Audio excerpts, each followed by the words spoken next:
You can write a check, you can put cash in. Some people even put gambling chips in the offering plate. I'm not kidding. Because it's really giving not only to his church, it's giving to the Lord. So Dr. Lynn, would you scripture on your heart, whatever's in your heart, because you're my mentor. Do whatever you want. The Lord shared with me the word stewardship. You know, Paul the Apostle thought very highly of stewardship of his calling and ministry. Let's pray. Let's believe, God, that our vision will even expand and extend and do more effectively than ever before. Father, in Jesus' name, I thank you for the privilege of being part of this great work right here at ICLV. And the buckets are going to go around the aisles. Go ahead and give as the Lord leads your heart.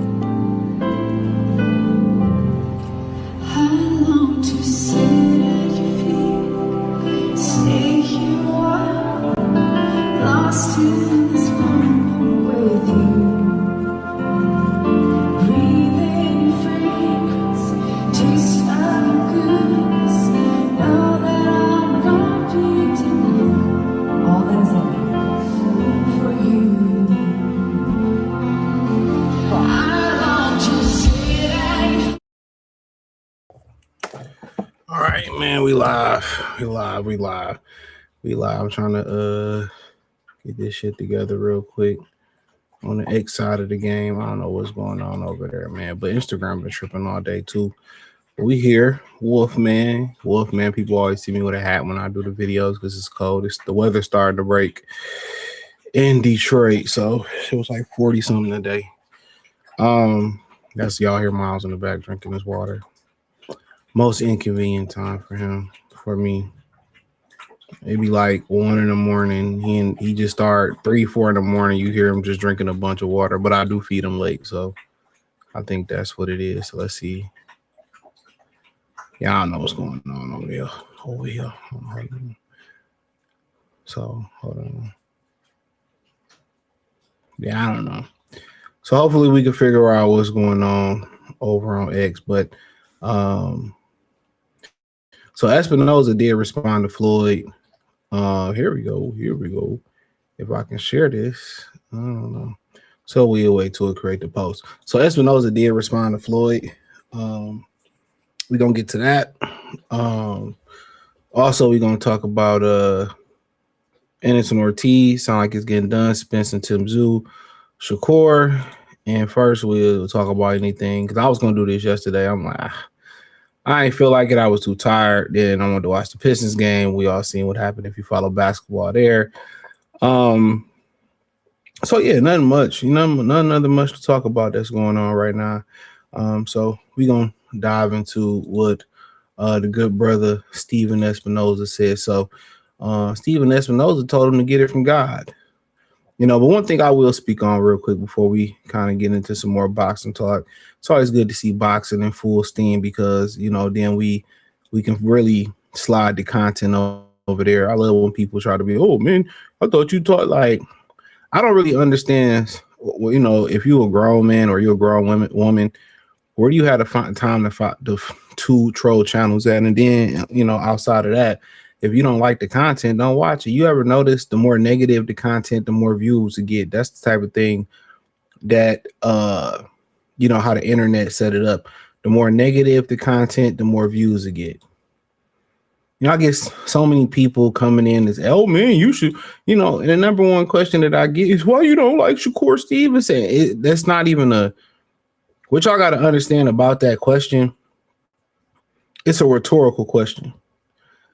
Because you come to the channel and I explained it so many times why I don't like it. You just listen to a video or two, you'll see why I don't like them. But you know why people don't understand, especially if they black, why they don't understand why I don't like Shakur Stevenson? Because they're not proud to be a black person. They're not proud. They're not proud, or they are non-black. But then Mexicans, they understand what being on code is. But then they say, well, it doesn't really matter because, like, shut up. I don't give a fuck about the Mexican politics that y'all got going on. I'm gonna keep it real with you. I don't care about it, and I don't expect you to care about this. But everybody want to have their hand in the pot of fucking collard greens of what black people doing. I'm not one of them people that you could say the N word or we kicking in, we cool and nah. Man, I ain't that. Like we cool, we could be cool, but we ain't cool enough for you to say the N word. We ain't cool enough for you to be, you know, act like you know what you can speak on what's going on. You know, I'm not coming to y'all community saying with the Arabs, the Chaldeans, with the Hectors, with the, you know, Hispanics, with the Brazil. I don't give a fuck. You know, I'm just keeping it being. I don't care. If it don't affect me, I don't care. When I do my channel, I get to my deep thoughts. A lot of times it's versed at men in general. But then when I'm speaking to my people, I'm speaking to my people. But if you as a black man don't understand why I don't fuck with Shakur Stevenson, you know, then, hey, shout out to you, man. You got a lot of soul searching to do. So let me know when you find out that day that you a nigga. Remind me, though, let me know when you get your Negro awakening call. And unfortunately, a lot of Negro awakening calls for them type of dudes got to come from a non-black. They got to come from a non-black. Oh man, they got to experience the racism head on. Like Carlton and Fresh Prince. So y'all keep asking me that question, you're gonna get blocked. You're gonna get blocked. I don't care who you is. You're gonna get the 5-finger Hakeem, the Dream, Elijah Wan block, Ricky East salute. Cause I don't want no dude who ain't proud to be black over here. Real talk. I don't want that. I don't want that. If you ain't a proud black man, dude, you know, and you the ones that's out the loop and you ain't trying to learn, I ain't got nothing to say about you. And also, if you a man, you don't know where to draw the line at what being a man is, a self-respected man, I don't want you over here. I ain't these other dudes who want to pander and kiss your ass. Fuck you. If I got to pander and kiss your ass, fuck you. You heard me. I said it. You know what I'm saying? I seen a clip on Bruce's channel. I don't really fuck with the Garfield, the coke sniffing cap. And Bill told him, you a sellout. You sold out. I ain't sell out. I ain't, man. Come on, bro. Bro, you talked to my homie and you told him his channel just like mine. I'm going to keep his name anonymous. His channel just like mine. Oh, man, I like what you doing. That real shit you kicking. Nah, we know you a sellout. One thing about all sellouts, dog. Well, one thing about being a real motherfucker, everybody respect it. The sellouts behind the scenes, they wish they can be you and speak freely like you. And the people respect it. They may not like you, but they respect it. He's a sellout, man. We've been knew that. He's a sellout, man. All these niggas selling out for the low. So imagine if these niggas could sell out and get a star or the Walk of Fame. Imagine if these dudes can sell out just to sleep with, I don't know, what's the chick name from Euphoria? Zendaya. Imagine what these niggas will sell out for a Rolls Royce. These niggas will sell their ass. So when people could be sitting here talking about people in Hollywood, right?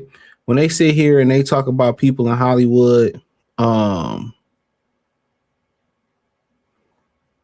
they talk about what people do in Hollywood, and I never, man, these niggas selling out. They selling out for a hot and ready at work. Not even a promotion. Not even a bump and pay.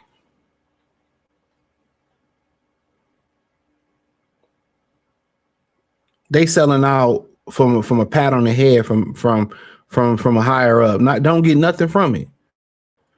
Jobs come up for jobs come up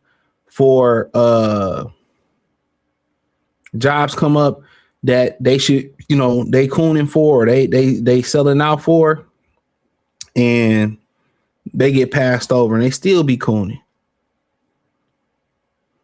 for nothing. So that I find that shit kind of funny. Find it kind of funny. But I'm trying to pull this up now, so I ain't got to screenshot it and put it on the screen. I feel like I saved it, but I guess I didn't. So, but other than, here we go. So, found it. Let's get it started. I didn't mean for it to be that long. So here you have on the screen Stephen Espinoza outside. He outside. I don't know if that's his wife or whoever that is. He outside. Yeah, Super Bowl L. So whatever L was, and now it's Super Bowl 60. So he looked the same. She looked the same. So, y'all boy Gay Jackson, Fruit Booty Jackson, one of them dudes who ride forever. So he get on here and say Floyd looking for you, and that's a factual. He said, to quote the great philosopher known as Primetime Deion Sanders, ain't hard to find. So he was named in the lawsuit as a defendant. That Floyd said that he helped finesse money out of his pocket. The same shit they was running in Showtime, you know what I'm saying? They ran over here. Why you think, everything was positioned? Steven Espinoza didn't get the Showtime deal to be the president of Showtime by accident, right? And kind of to talk a little bit more about Showtime that nobody really talk about, through the years, Lou DiBella, he was the man at Showtime. It was really good under him. For Ken Hirschman was the man. Steven Espinoza, if my memory serves me correctly, he was the man at Showtime. HBO as well too. And I want to double check that, but he was the man there, and they ran the same. They ran the same plays. So he served as lead counsel for Oscar De La Hoya. Maybe he wasn't over at Showtime HBO, but he worked with Oscar De La Hoya. It says it right here. Golden Boy promoted Espinoza formerly served as lead counsel for Oscar De La Hoya's Golden Boy. So one thing you got to worry about, was Espinoza one of those dudes who fucked over was he one of those dudes who fucked over Oscar De La Hoya too? Because he rolled with Al too. So depending on what year he rolled with him, all these dudes are snakes, man. That's one thing about the business game, man. You got a lot of street dudes who get into the business. Fuck that nigga, man. Why wouldn't I block his gay ass? And I mean gay isn't happy, right? So, but yeah, so you got to understand was, basically a lot of these dudes is weasels. A lot of dudes get into business with street mentality, and you want to hurt these dudes. In the street, it would be a valid violation to violate these dudes. But, in the business world, you can't really violate these dudes the way you violate somebody on the street, okay? So in 2014, Espinoza announces a new head of Showtime replacing Ken Hirschman. So I guess he never worked over at HBO, but he worked with Golden Boy, right? So Ken Hirschman, I believe Ken Hirschman was at HBO. I'm for sure he was at HBO. I'm pretty sure he was at HBO. I want to say he was. Yes, right here. So Ken Hirschman, I'm leaving HBO, a great place. So I'm pretty sure he was at HBO. So he was, and Steven Espinoza, I don't really know what was his I don't know what was his his whole spiel with Oscar, but all these dudes are snakes. You know what I'm saying? He middleman, he ate off the deals, probably got, a small percentage. Al Heyman didn't really feed nobody, or even when nobody else rich around, well, as rich or close to as rich as Al Heyman was. Not his boy Sam, who was losing businesses. Not, TGB. Look at Floyd, the dude who should have been his peer, right? If you look at it, Floyd didn't even run everybody through Mayweather Promotions. So you got to ask yourself that. That should have been the first question where y'all asked about that should have piqued y'all interest. Why didn't Al Heyman run the majority of his fighters through Mayweather Promotions like he did with Oscar De La Hoya Golden Boy? You know what I'm saying? Because Floyd wasn't a PBC fighter. You know what I'm saying? Was it a true conflict of interest? It couldn't have been a real conflict of interest. You might say, why is that, CJ? Because he still used Mayweather Promotions when he felt like it. So if he really had Floyd Mayweather's best intention, best intentions, in my opinion, he would have ran a lot more fights, if not all of them, through Mayweather Promotions. Mayweather was getting played the whole time. He got played the whole time. And Espinoza was around here in street terms.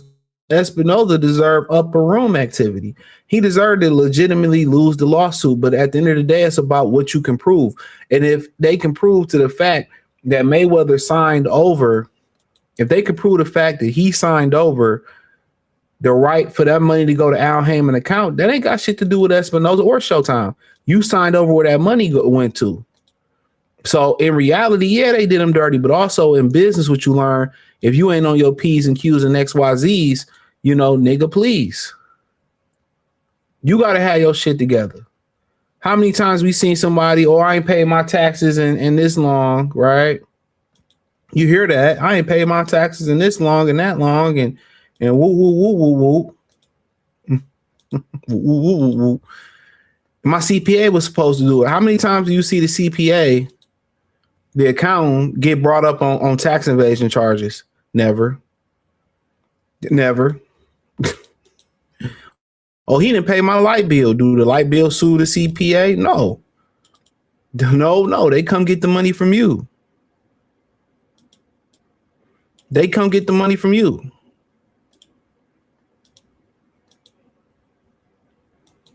So at the end of the day, it's what you can prove legitimately in the law, and legitimately, if they can prove that you signed over the right to put your money into this and you was cool with this, I mean, how's that gonna stand in court? That's why Espinoza outside.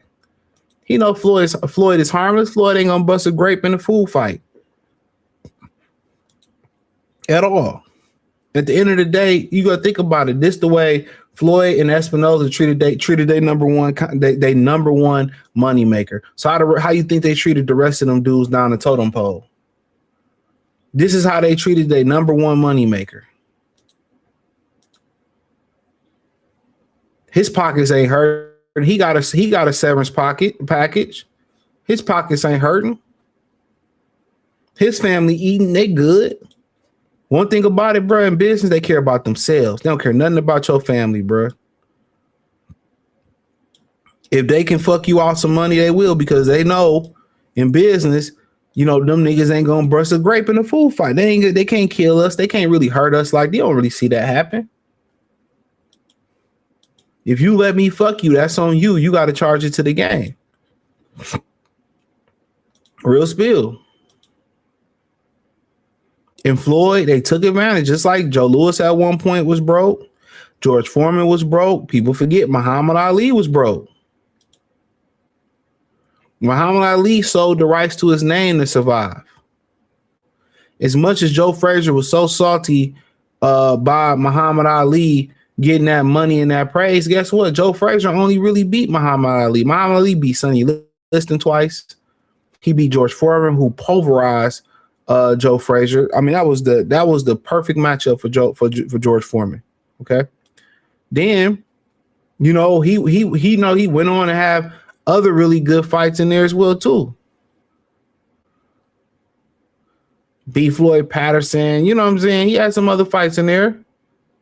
The whole story about him, losing his career. We never seen the problem. Like, you know, Joe Frazier, he didn't have those iconic, and he lost to Thriller in Manila. He lost 2 or 3.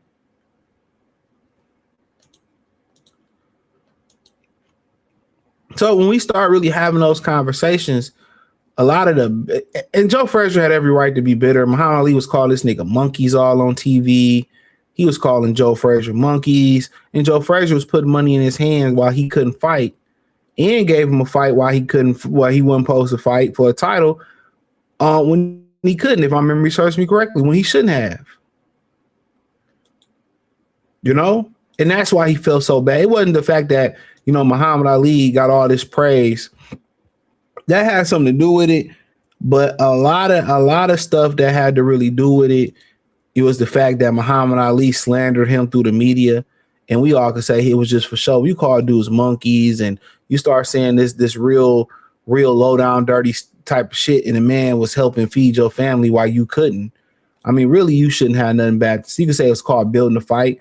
And I think the final straw, or the whipped cream on top of the fucking cupcake, was when he told his son that his father was a great man And, Joe Frazier said why he don't come in front of all these folks who he called him a monkey to in the media and say that in front of everybody where the media can see it.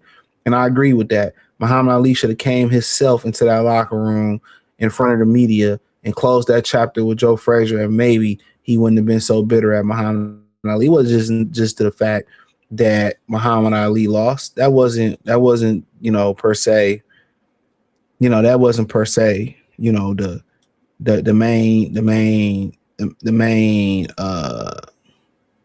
the main issue.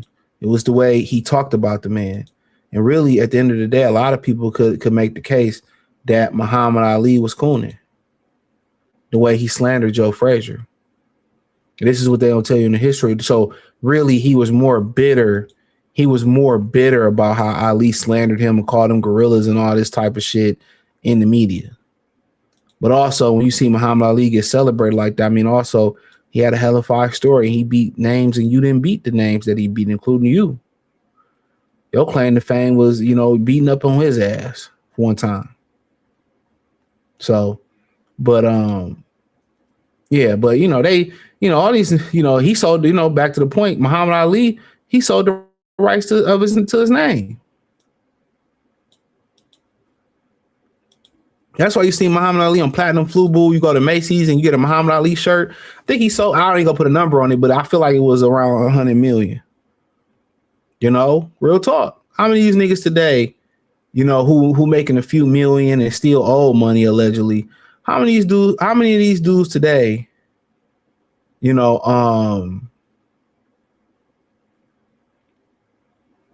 how many of these dudes today gonna really be able to sell their name or sell an autograph and it's gonna be worth something? None of them. So greater fighters have went broke. I mean, what? Holyfield made $500 million in the 90s and he went broke.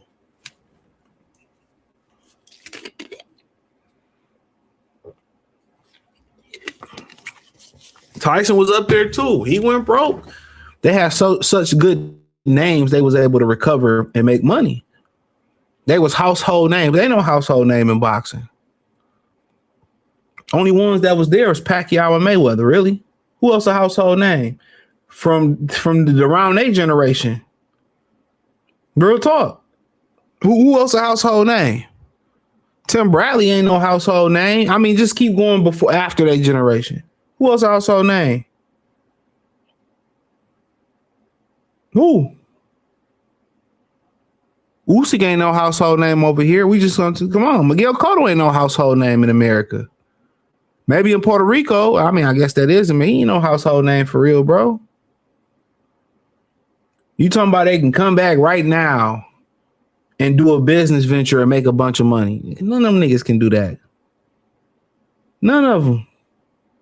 Don't exist. Roy, Mike Tyson, Floyd, Oscar, guys, that's about it. I mean, there's some more guys after that. I mean, but moving forward, Earl can't do it. Terrence might be kind of tweetering that. Canelo can do it, but he's still active. But Canelo is like he was manufactured, but he's one of the only guys that can do it. Nobody got no name, bro.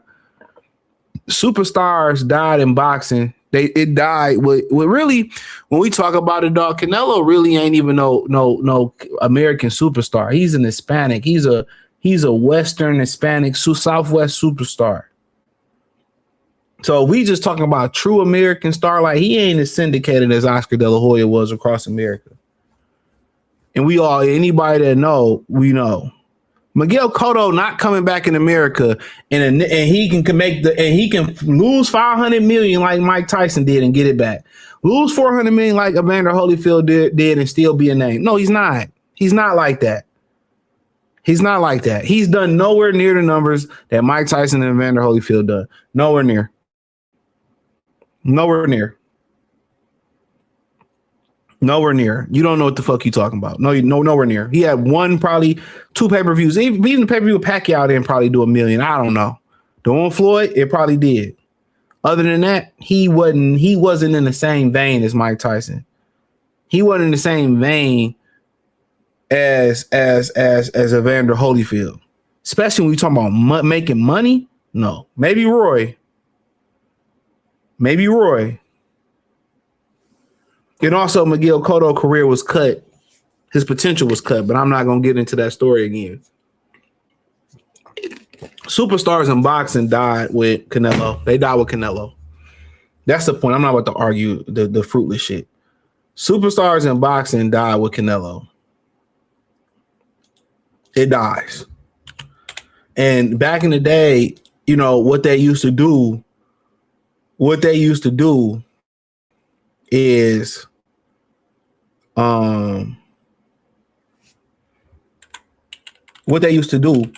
be a transfer of power. You know, and shout out to Oscar because Oscar, you know, was gonna fight Sugar Ray Leonard. That didn't happen because Hector Camacho stopped that shit and upset Ray Leonard.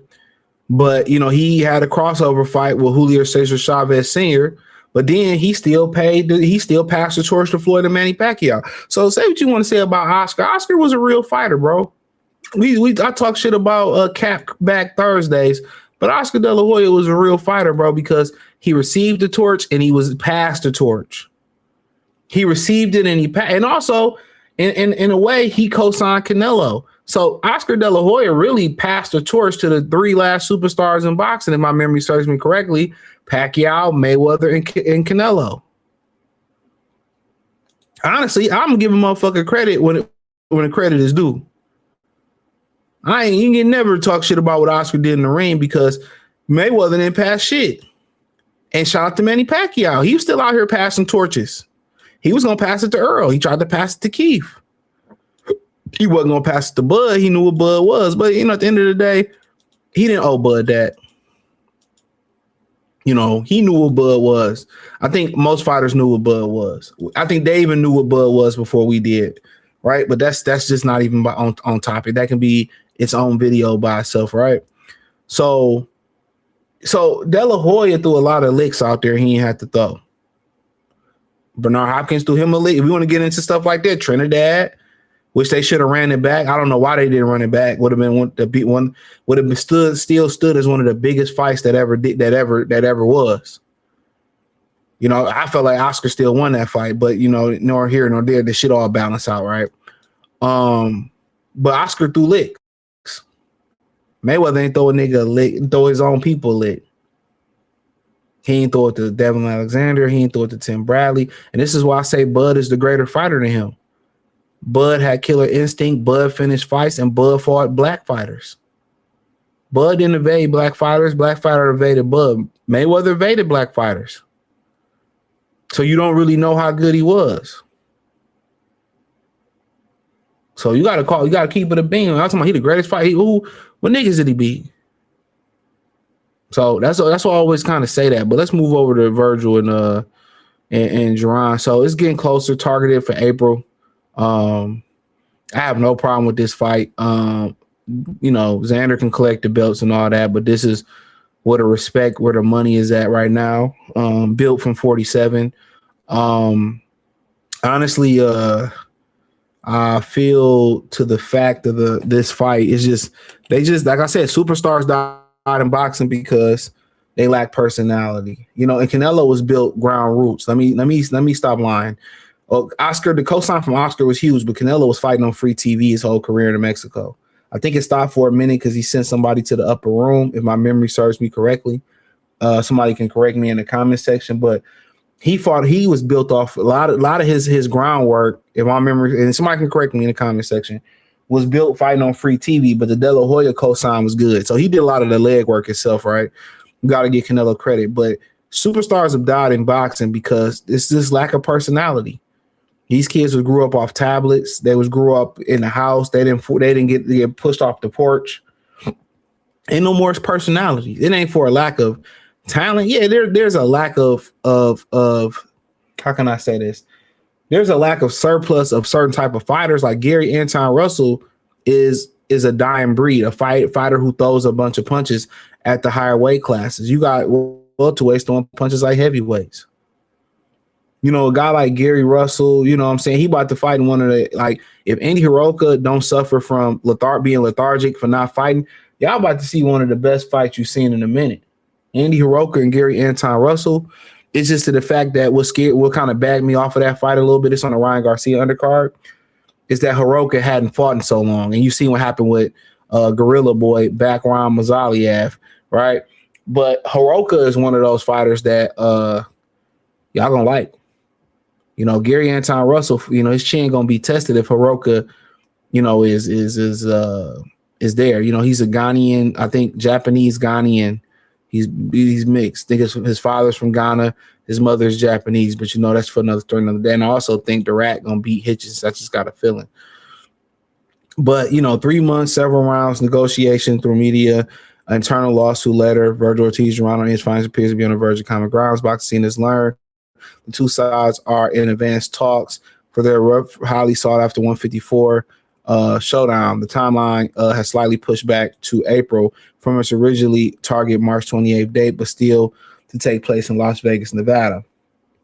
The deal is quite not finished yet. However, sources from both sides describes the continued progress is getting close, and it would be a stunning letdown at this point if they failed to come to terms. And one of the reasons it's stunning because you won't see Golden Boy come to the zone. I think another boxing company just signed to the zone too. So Golden Boy have no other choice but to make this work. You know what I'm saying? So they had no other choice, or they don't have a TV deal. Ain't nobody throwing TV deals out there. Ring Magazine senior insider Mike Coppinger first reported about progress during the most recent installment of the publication, Ring Inside the Ring series. You know, so you know, at the end of the day, he's telling everybody know this is going through what they said. I mean, the only thing that's missing is personality. You know, but if it can deliver substance and they can do a rematch, it doesn't matter. The substance becomes more important and engulfs the personality. So, I mean, really, you know, I think the number one question that people have is that if Boots can take the punch or evade the punch, he gonna win. But it's a lot of questions that I feel like Virgil have answered that Jerome Boots Ennis hasn't answered. You know, we know Virgil can dig deep. We know Virgil can take a punch. We know Virgil can punch. So I think it's a lot of questions that we have about Jerome Ennis, the chin. You know, it's been rumors about his chin, you know, being weak, you know, because his brother's chin was weak or something like that. There's been rumors that his dad wanted to move him slow because, you know, he felt like he rushed his brother and destroyed his career. There's been also other rumors to the fact that, you know, a lot of people feel that his dad is not a good coach. You know, giving the advice, and he would be best served going somewhere else. Okay, so we've always had these questions, you know, before. We've heard these questions before. There's more questions than answers about Jerron Ennis. You know, I feel like we have more answers than questions about Virgil Ortiz, if that makes any sense. We know he finished strong, no diddy, down the stretch. We know he's explosive. We know he can punch. We've seen him in there with slick guys like McKisson, even though he struggled a bit if McKisson can punch. And I think that's the fight that a lot of people look at like, whoa, hey, boy, oh boy, if he couldn't stop McKisson, you know what I'm saying? If he has a problem with McKisson, he should have problems with Bud. Right? We know he got a good corner. We still know after this bout, it would be 10 years. He still wouldn't be a world champion.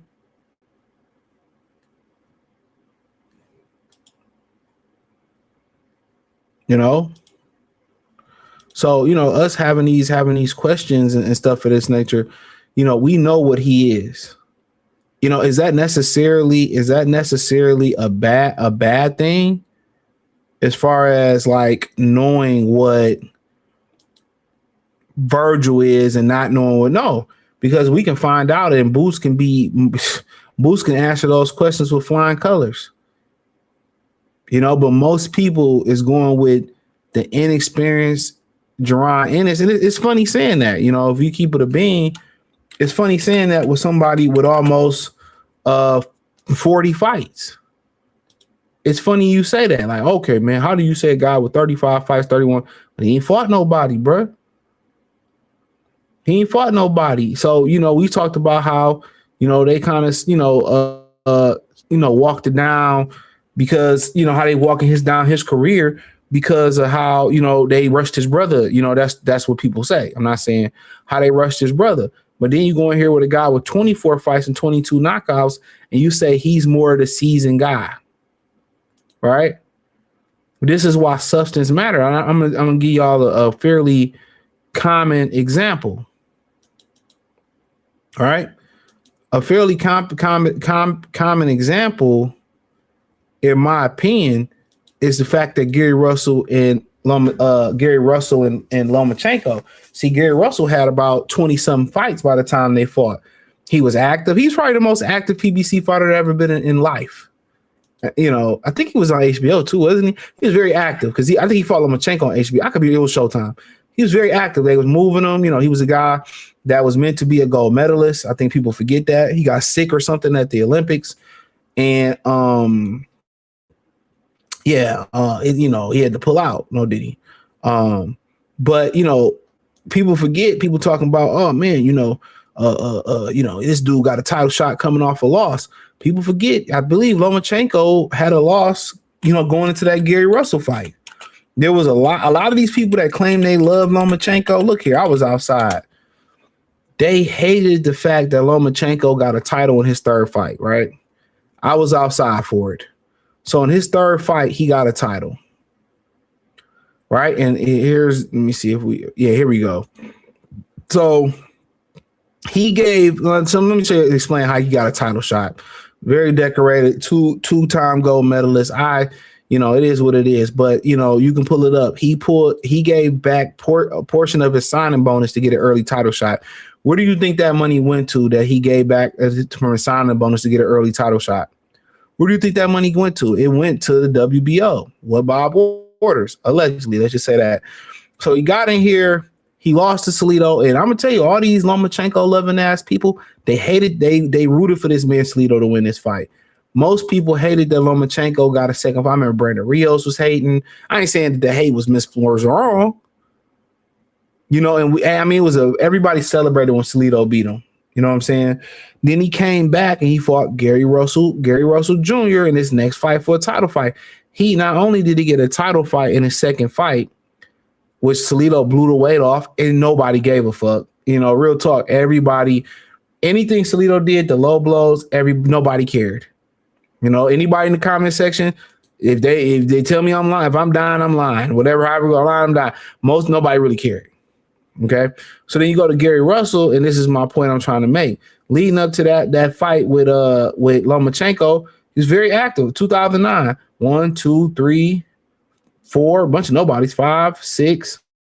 Hold on, I lost my count. 1, 2, 3, 4, 5, 6, 7, 8, 9, 10, 11, 12, 13, 14, 15, 16, 17, 18, 19, 20, 21, 22, 23, 24. He had 24 fights.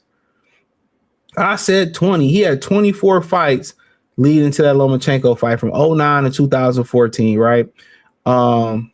He was a fighting motherfucker. He fought 1, 2, 3, 4, 1, 2, 3, 4, 5, 6 times in 2009. 1, 2, 3, 4, 5, 6, 7, 8 times in 2010. My mouse kind of messing me up. 1, 2, or this scroll. 1, 2, 3, 4, 5, 6 times in 2011. 1, 2 times in 12, 13. So you just see how active he was. So he had 20 something 24 fights going into the Lomachenko fight. He had 24 fights going into that fight, bro. Lomachenko had 2 fights and 1 coming off a loss. And guess who won? And guess who I picked to win?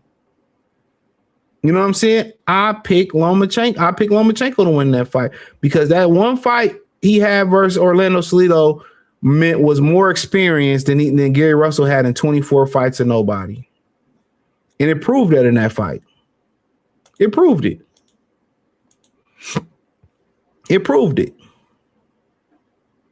It proved it. So this is the same thing when I talk about Boots and Jerron Ennis. If there's one thing that a Virgil Ortiz fan or a Boots hater can hang their hat on is that it's a lot of questions to still be answered about Boots. You know? And one thing about Boots, his chin go right up in the air. His shit go right up in the air. So if I'm Virgil Ortiz, man, this be a good fight. I think Virgil can take Boots' punch, but the thing about it also is I seen Virgil get touched up by McKisson, and I think Boots can really. It's a good fight. I think it's a good fight. I think a stoppage is inevitable. Honestly, I think a stoppage is inevitable. If Boots go to the body, and he can take the punch. I think I can guarantee a Boots stoppage. But I think if Virgil can work the body and stay on his jab, he one of the Mexicans that use his jab. He can stay consistent. He can get that fight to about the 8th, 9th round. I think he can clip Boots. I mean, it's a good fight. It's one of the best fights stylistic wise you can have. Virgil don't have bad fights that I can remember. Ricky 212-5, Johnson salute. Hans salute. Mayweather needs to sit his little ass down somewhere. Said Midas already answered that easy, man. Beat y'all ass and beat y'all ass last night. How about that? The big bad Detroit Pistons coming to Charlotte. You better not pout. You better not cry. Isaiah Stewart gonna poke you in your eye. Tito, yeah, went broke as well. Yup. Yeah, man, you know, fighters ain't the smartest guys in the world, but also when you think about it, you got a lot of people that collegiate athletes that go to higher learning, that go to the pros, and they broke. They be broke. When they could have took an accounting class, they could have took a finance class, you know, they took an early development, they go broke and they got higher learning education. Money management, you know, is just, you know, you broke, you want to buy everything, you want to take care, you can't take care of everybody. How you do that is you set them up with jobs or businesses. No handouts. Either they work for you or they learn to get a skill to work for you, and that skill can get them a business. So if you got to drive, your brother want to drive you around, guess what, nigga? You not only you going to drive me, but we going to get you a limo fleet or Uber fleet or something like that. You know, your sister want to cook. Okay, well, we going to send you to cooking school. You know, you going to be, you know, open a restaurant or a private restaurant or something. That's how you do that. Okay, you know, your little sister, your mother, her dream was to do this and do that. And you also show them how to invest. You learn to invest your money. You show them how to invest the money. Your mother want to sew or do this, or she likes sewing and knitting, and you open up her cleaners. You open up businesses, or you open up avenues for them to make their own money. This money I'm giving you is an investment. It's not a handout. Invest it. That, you know, Rick Ross said that's what he did. He said, my mother and sister ain't asked me for money in years. He showed them how I'm going to take this money and I'm going to show you how to sustain yourself. You don't give handouts unless they disabled. Real talk. You better off taking the money they want and invested it for them. Just said household name. What would you say? And I said superstar. He said probably didn't give a damn who Bud was when they had their picks. Yeah. Bud took the risk to go to 68 to fight Canelo. Yeah.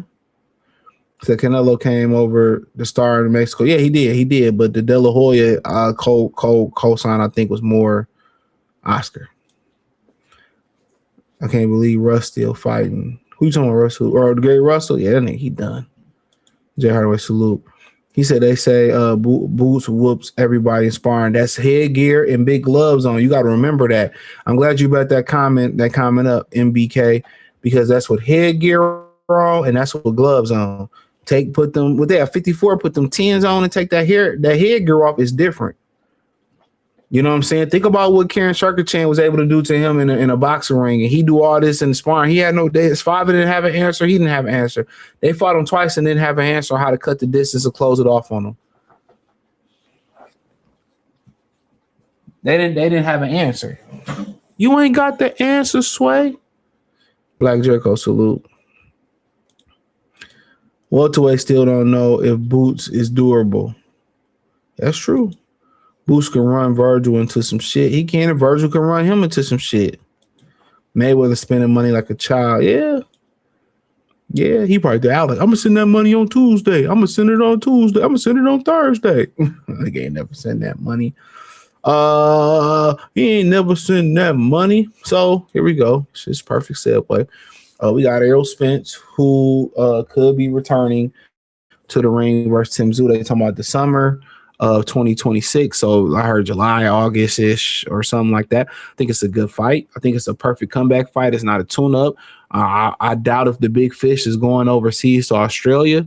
They're probably doing it somewhere, probably in Dallas or somewhere like that. Like I said, I didn't see Tszyu last fight, so I can't really say if he would Pedro Diaz, which is a really good Cuban coach, really stern guy. But honestly, I don't, Miles. I mean, I honestly don't know what to expect in this fight. And I think that's the beauty of this fight. You don't know what to expect.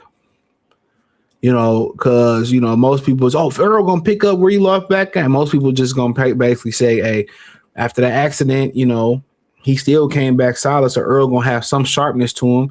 Still don't talk away. I just think that probably got a lot to do with the accident and the veneers and all that. So, at the end of the day, the first thing you just looking at, if you asking, if we see some training footage or, the first thing that I would actually look at is, I'm really looking at the fact that his legs, his balance. First thing I look at fighters is their legs, they balance, they footwork. That's for when I'm looking at a fighter, kind of how he moving, how he controlling distance, his legs, his balance, all that type of stuff. So yeah, I just want to see where his balance at, where's equilibrium at.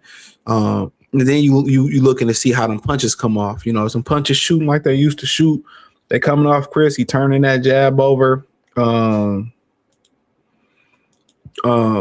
then you want to see how he take that punch. That's how you want to take that punch. So, at the end of the day, I said this in my video earlier today. My point is this. Hopefully in sparring, if he don't look like he used to look, hopefully they have enough. He have money. Hopefully he done well with his money. It sounds like he has, from everything I heard. But hopefully, if he don't look good in sparring, hopefully they tell him the truth and they can just put a plug on this fight. Hopefully they can put a plug on this fight. That's my number one thing. Hopefully they can put a plug on this fight. Because if he don't look good, hopefully they can put a plug in training. I heard Roy say he can come back and he can do this. But man, I seen some footage of him hitting the pass, bro. It was awful. It was a couple years ago, maybe last year or a year after. It was horrible. It was horrible, bro. He had the dreads and he was hitting the pads with his homeboy. He looked terrible. He looked awful. I don't know how many of y'all remember that. I'm trying to find it. He looked terrible. I was watching him hit them pads. I was like, bro, what is bro doing? Bro look bad. Bro look bad. And who knows? He could have came from a long run or something like, I don't know. But hopefully they get to training and sparring. And he probably done a lot of that already, to be honest. So, they probably been in the lab working and getting some closed sessions going on. So hopefully they're honest with him because you don't see nobody in there get hurt.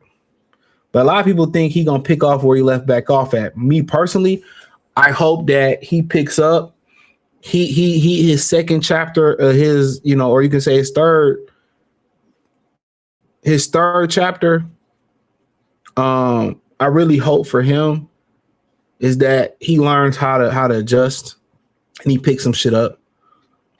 He figures some stuff out. Maybe I don't know, move his head, maybe catch and shoot more, maybe get a say. I don't know. Maybe he can come back and be a little bit different, be a little bit, just be a little bit, different. But, you're just really looking at the balance. If you're looking for something in this fight, the balance, how the punches coming off, are they snapping? And you just look at how he take a punch. So I mean, I think this is one of the best fights that they could have made for him. I think this is the best fight they could have made for him. So yeah, I'm pulling for him to come back. I mean, I want to see a second half of Earl Spence. George Foreman did it. Mayweather did it. May have not been a true retirement, but it was a difference between money and Pretty Boy. There's been fighters that had to do it. Early Bernard, you had the Executioner, the Alien. So there's been guys who's been a true differentiation of personas or fighters. There's been guys that's done that. You know what I'm saying? Foreman is the most famous for it, but like I said, you had guys like Mayweather and guys like Bernard Hopkins that did it. Guys that reinvented themselves or due to injury, they had to do something else. So I'm trying to think of other guys historically. I mean, obviously Muhammad Ali, pre fight, and then after then people said we never really seen his prime. So I mean, we've seen it before. Mike Tyson before and after jail. So I want to see what else he's been learning, because he ain't just been trying to come. He had to learn something, So Tim Tszyu, this will be his first fight from a brutal fight with Fondora. Also his second fight with Pedro Diaz, a coach I got a lot of respect for. So, but yeah, I want to see. I always want to see brothers win. But regardless how I felt what he did to Earl, or what they did to Bud, slander and Bud name, the way they did a black man, that's what I really ain't appreciate about it. He played along with that shit, but then at the end of the day, he did make it right. And what he said, I ain't do this for you.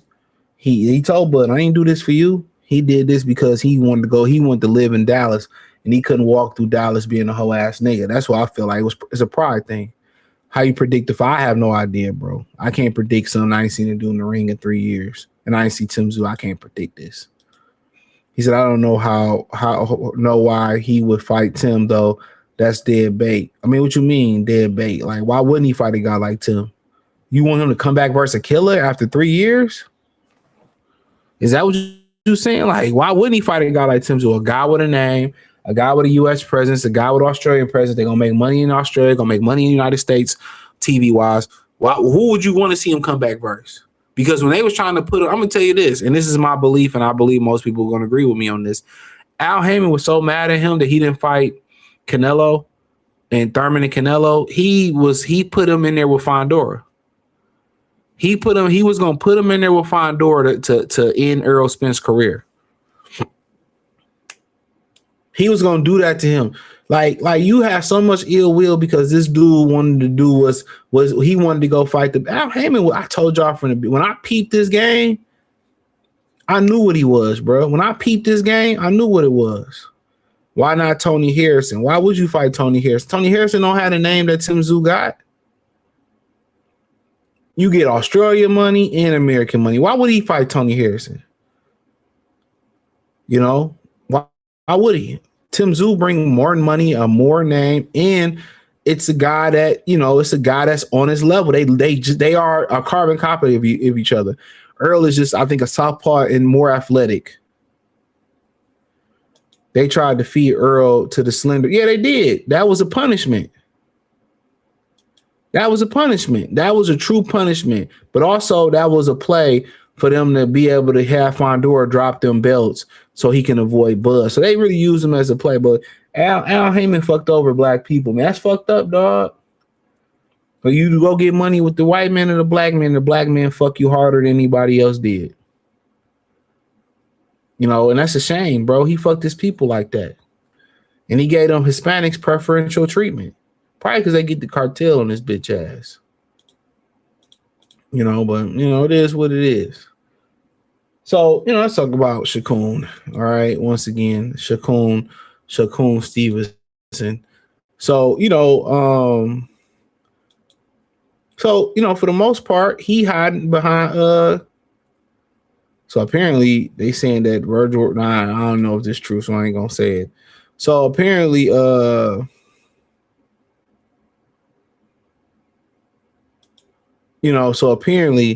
Shakur was on these streams and he basically, saying that,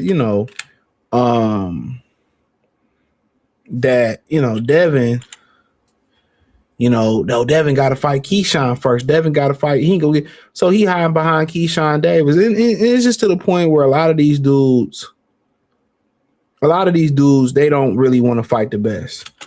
And he don't want to fight the best. I keep telling y'all that. He had a chance to fight Devin a few years ago. Oh, 25%. 25% is a lot. When Devin went over and fought for pennies, versus Camboso and had to go to Australia. So, and had to fight Lomachenko as part of that deal. And, at the end of the day, you start hearing guys talk about, Devin, he Devin needs to do a rehydration clause. Devin needs to do a rehydration clause and all this type of stuff. When you start hearing the rehydration clause and talks about weight, you know what it is. It's concern there. This is really the fight that Turkey should be pushing next. You know what I'm saying? This is the fight they should be pushing next. But if you him, do you really have to worry about weight? If you really him, why worry about weight? Why not fight him? If you really trying to get the super, you gotta remember, he's 28 years old. His prime is about to be over with. Hands hurting, blew off weight before, and a lot of people don't understand. Shakur Stevenson had a competitive advantage, a physical competitive advantage over everybody he fought. The only time he didn't really have an advantage was over that Nibia dude and over that cop that punched in Edwin De Los Santos who could punch. Devin Haney? Whoever they put in front. Hold up. Keyshawn Davis gonna fight him. Oh, really? Yeah. He's fighting Devin? I think it's gonna happen soon. Oh shit. Yeah. Keyshawn gonna beat him. Devin a hell of a fighter. So my thing is this, if this is the guy, if your route to superstardom is through Devin Haney because you don't have Tank, why would you want another nigga to be a superstar before you a superstar? A dude with less than 20 fights in Keyshawn Davis, how does that serve you? Because you're not going to fight Keyshawn Davis. You said it. They don't want to be stars, bro. They want to hit singles and doubles. Don't nobody want to hit a grand slam. At the end of the day, this is the type of shit I'm saying. These niggas, Shakur Stevenson fans, be shook. They be shook. They'll talk about Tank. What other fight is bigger than this right now? Not named Tank. What other fight bigger than this? They scared, bro. This is what I'll be saying. I don't waver, bro. I don't waver on this shit. I want to see the best fights, whether the guy I like is on the short end of the stick or he on the right end or the other side of the stick. No Diddy. I don't waver. My shit is the best fight, the best. That's all I want to see. What fight right now in them weight classes is bigger than this fight right now, bro? This is what I'm saying. When you start talking shit like this, they want money. What you mean they want money? They always hide behind the whole nigga shit, bro. This is always how the fans talk. Oh man, he needs some money. You just fucking fought Tszyu. What's the difference between fighting Tszyu and this guy? You fought Edwin De Los Santos for short money, and everybody know Edwin De Los Santos kicked like that horse that cracked Christopher Reeves upside his fucking head. Cause he know he's not going to win, bruh. Learn how listen to the switch up how they talk. Listen to the switch up how they talk, bruh. Listen. Look at his face. He hiding behind another man when you can go fight this man and be the man, bro. And be closer, if not at superstardom, bro. They not. I'm telling y'all, all these niggas be talking like they real, but bring up a name and look how he start acting. He start, well, Keyshawn gonna do it, and I don't want to step on Keyshawn's toes. And I told y'all, man. I'm telling y'all, man. Listen to these niggas talk. I said in my video earlier, take away the name, the face, the voice, and just listen to the words, bro. Just read the words on the paper, bro. Everybody tough into a nigga is to a nigga they don't want to fight because they don't know they gonna win, bro. They don't know they gonna win. Telling y'all, bro. Oh no, Keyshawn gonna just listen to the nigga, man. Take away the face. Take away the name. Take away I like him. Listen to him. You get your answer, bro. If you really was on that chase to be a superstar, then you running through whoever through there, bro. You ain't talking about no nigga 28 years old. The time is now. The time is now. What you waiting? You're not young. Once you hit the 30 mark, it's over. Your physical prime is done. So what we doing? They don't want to be great, bro. I'm telling y'all, man. When you young, you supposed to take the risks like Norman took, so you can bounce back. You young, you supposed to take as many risks as when you young, because as you get older, you take them risks. Guess what? You got a wife, a kid. You don't recover as fast as you used to. You know, if your hands is really that bad, I told y'all these niggas just be talking, bro. And they be talking about Tank a bitch act. All of them act like Tank damn near, bro. It's only a few real niggas. And if Keyshawn fight Devin Haney, fight 16, 17, 18, 19 to 20, bro, that says a lot about his character still, regardless of how you say. If he fight the nigga with 20 or less fights, man, respect to him. It's a great matchup. I think he can do it. Also think he can get beat on.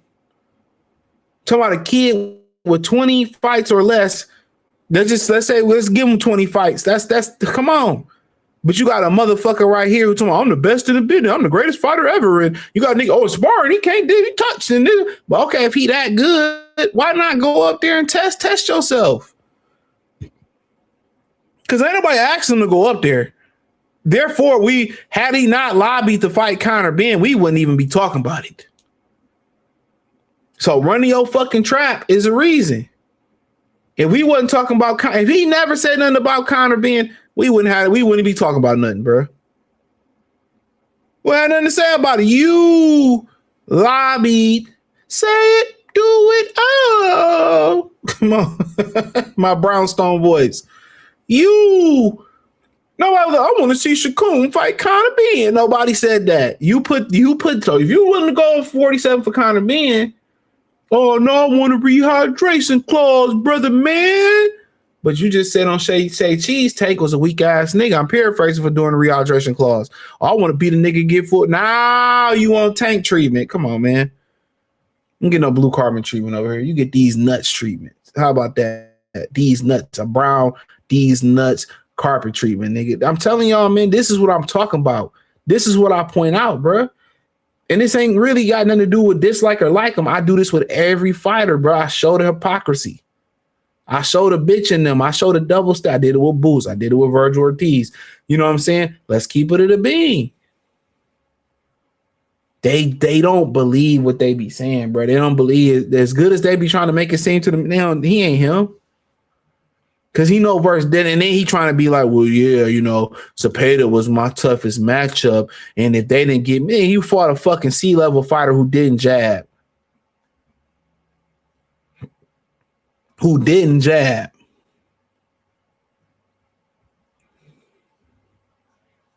Come on, man. I'm telling you, bro. If he gotta walk Devin down, he don't have an arm length or the side. Remember y'all heard Bernie the boxer say, well, you know, Devin is big as hell, and Shakur you know, I think they grow apart. And niggas start copping, please, bro. Listen to these niggas, man. Let's listen to what they say. Yeah, Devin big, and I don't think hold on, nigga. Wasn't this your boy Bud went up 2 weight classes, damn near 3 if you being technical? So if Shakur did better than Bud, next superstar, Bud say he better than me in certain way, nigga, go do it. Or shut the fuck up about it then. I'm the best ever. I'm better than Sugar Ray Robinson. I'm better than Muhammad Ali. But not better than Lomachenko because he whiter than me. Like, fuck out of here, man. That's why I be telling y'all, man. Oh, yeah, Cepeda, this the hardest style up. Nah, nigga. Fighting another athletic nigga, I want to see it. I want to see it. Telling y'all these niggas just shoes hard as hell though. These niggas just be talking, bro. These niggas just be talking. Boots made for walking. These coons just be talking. The most y'all ever going to get is a Zepeda. That was y'all best option at getting resistance. Yeah, because you not gonna fight nobody better. He is a product of matchmaking, and anytime that matchmaking didn't go his way, he way bigger than everybody else he fighting. But the times he wasn't versus the Nibia cop, clocked him upside his head. That nigga quit. Nigga started running. That nigga started running. That nigga started running. That nigga started running. That nigga started running.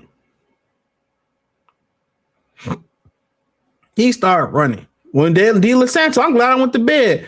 That nigga turned into a B-boy. I got my drink and my it's on. Bye, Baron, give me some Patron. Pay that with De La Santos to random money, so you ran some money. He was chasing him like Baby D was chasing Craig.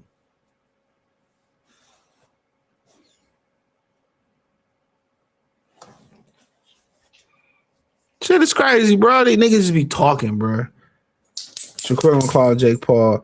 He said he'd fight Ryan if he wouldn't care for it. Of course he did, bro. These niggas want easy licks. But man, let me get out of here, man. I cooked enough, man. Peace.